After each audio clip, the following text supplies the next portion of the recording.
Hello, hello. Inside this lesson, we're going to walk through the evolution of a successful coach or consultant, right? As you know, we believe that every female entrepreneur has her own genius zone. That thing that you're highly skilled at, incredibly passionate about, or even gifted with. You have one yourself. So one of the first things is uncovering what that is. You might be just getting started, or you might have been sharing your genius zone with the world for maybe over 20 years. You might be a relationship, fitness, or health coach, or maybe you work in the meditation, energy, or yoga spaces. Or you might be a business or a financial consultant. Or maybe you're a photographer or a videographer or an interior designer. And I could go on and on and on. So challenge number one is identifying your genius zone, right? Then once that's done, you're ready to start an online business, right? No, wrong, not quite yet, right? Just because we're passionate or skilled at something doesn't mean we can jump straight from passion to thought leader. There's an evolution that you have to go through, and that's what we're going to be taking a look at now. We're going to look at the 3 stages when it comes to being a successful coach or consultant. In fact, it's more the evolution of an offer because with new offers in our business, they normally need to go through a similar progression in order to launch profitably and as easy as possible. I don't want to make things more difficult than it needs to be, right? The fastest path to profits and success here is what we're going to be focusing on. So we're going to deep dive into what those 3 stages look like when it comes to delivering your genius zone. What kind of assets and resources you will need to make it as streamlined as possible, and then what it takes to move to the next stage when you're ready.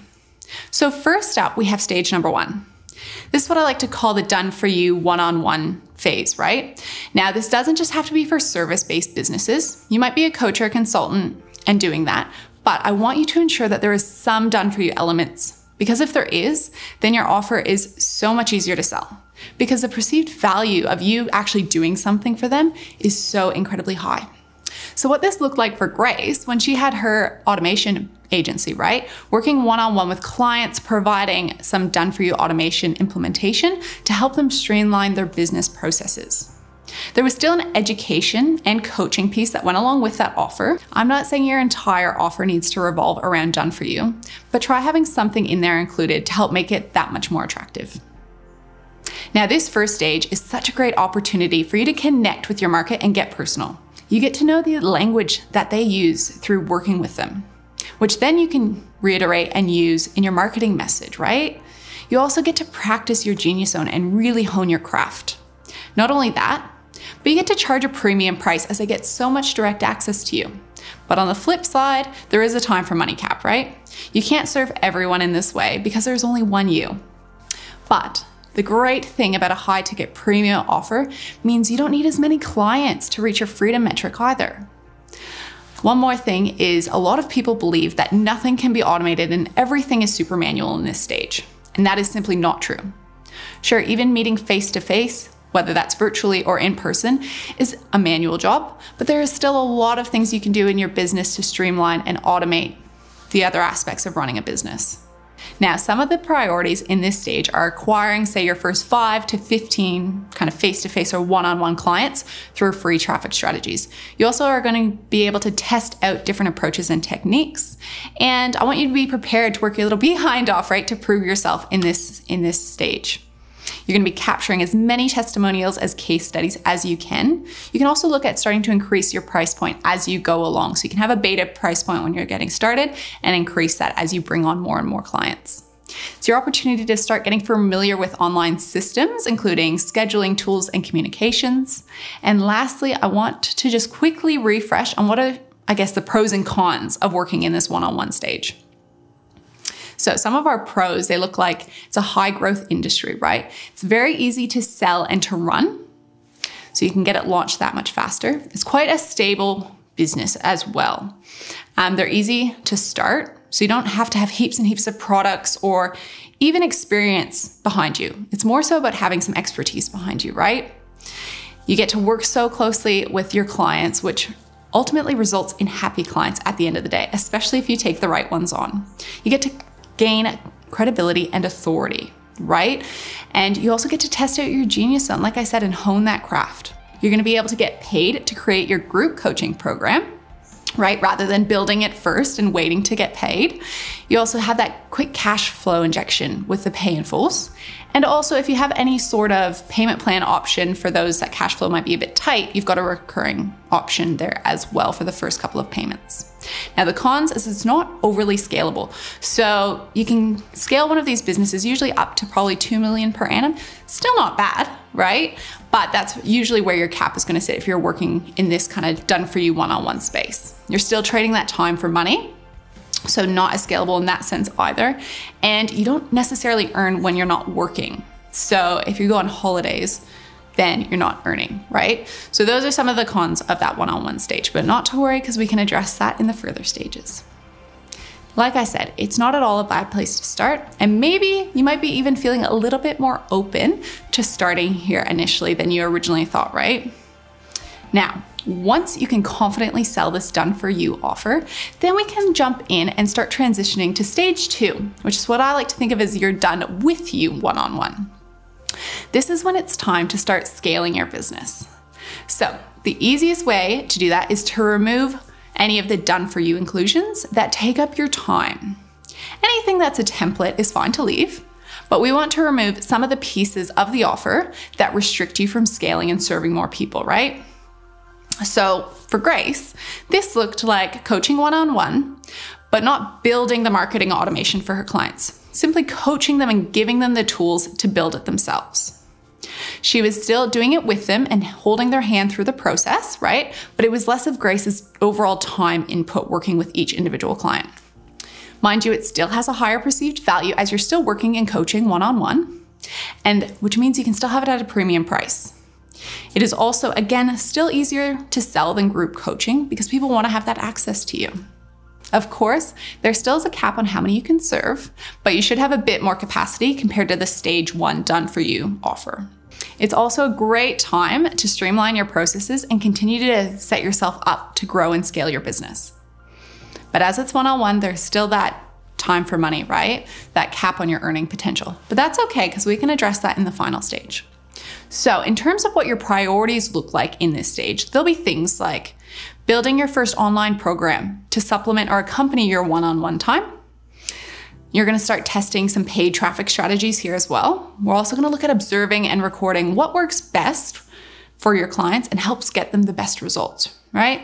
And in terms of what the pros and cons of this stage look like, in terms of our pros, it is very easy to sell again because it is that one-on-one. They have that direct access to you.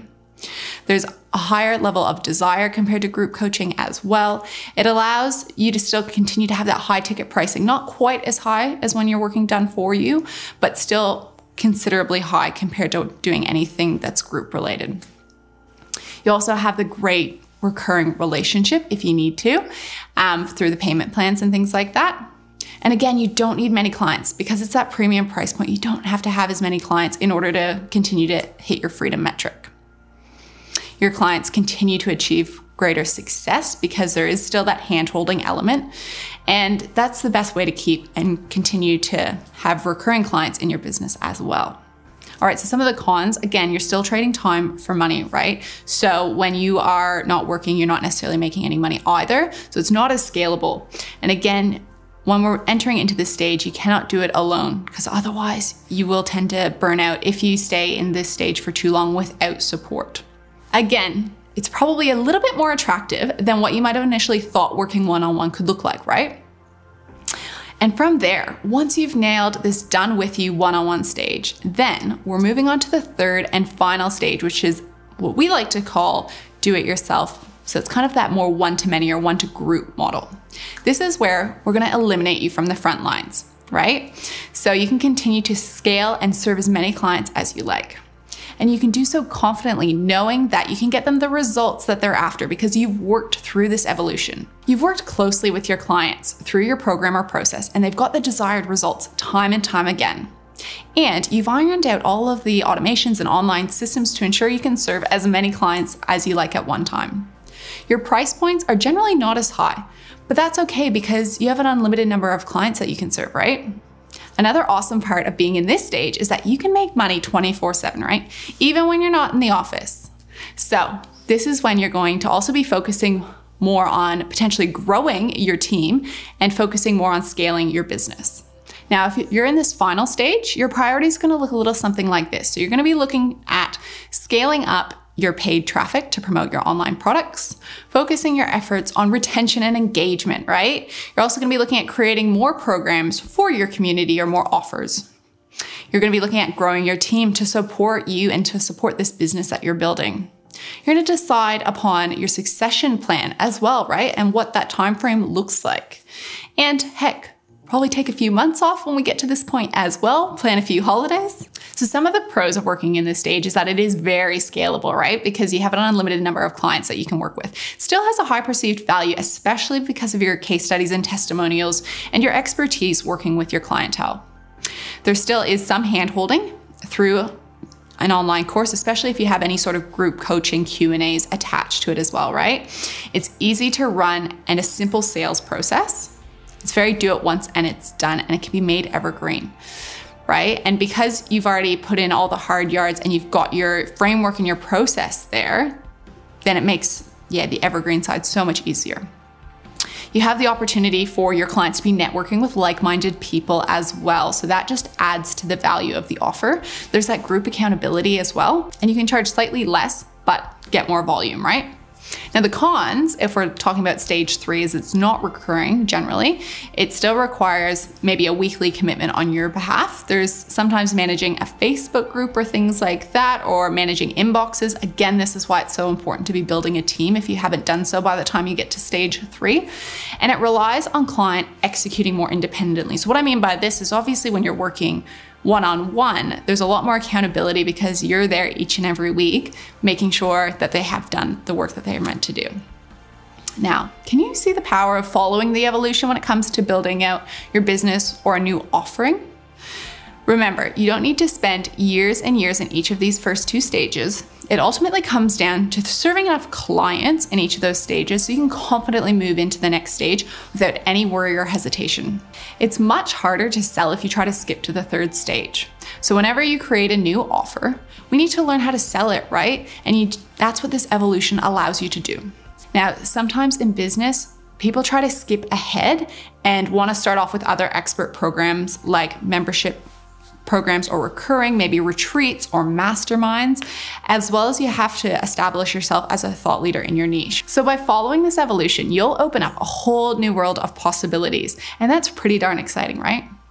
All you need to do now is identify where you currently are, and then you'll be able to flesh out your irresistible offer in another training.